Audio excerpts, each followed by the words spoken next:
مرحبا. اليوم الغسالة متاعنا كيفاش تفرق في البطاطا وباش كي تقليها تتقلي تتقرمش ما تبداش لايثة.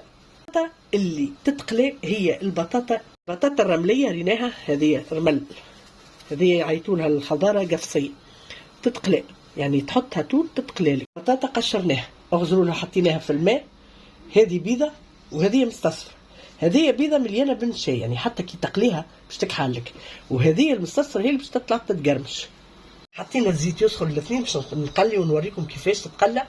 تو باش نجربوا المغرفلوه، اغزر لها كيفاش تشوش تهكك عمتك. هذيك يعني سخن على الاخر كيف بالنسبه للمقله الاخرى. بالمغرفلوه نجرب. هذه البيضه باش نحطها لنا، ها هي، والصفرة باش نحطها في المقله هذه، ها هيك.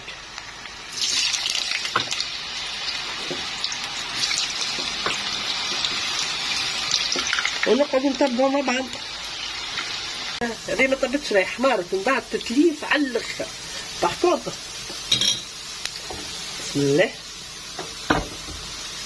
الصفرة قاعدة تطيب على روحها عادية، فهمنا ديجا بدات تيبس باش تولي كروكونت، ما توليش كحلة. هي كل كان نسيتها في المقلة تولي ذهبية، اللون نتاعها محلاه وتولي كروكونت. اسمع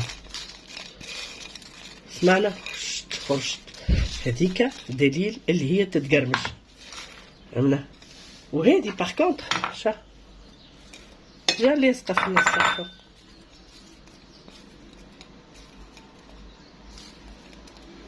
هلا ليثة حالة.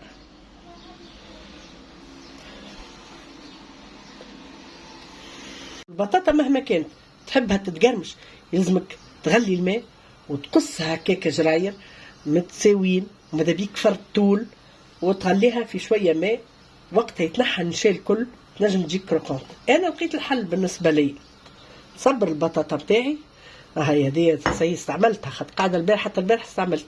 كي صبر البطاطا بتاعي نقصها تروف ما شفتوها تتقلي طول، ما نغير ما نخمم، بيضه حمراء هيك مخلطه. هذه زاده باش نصبر، اما هذه الحق صغيره معناتها باش نصبرها للماكله.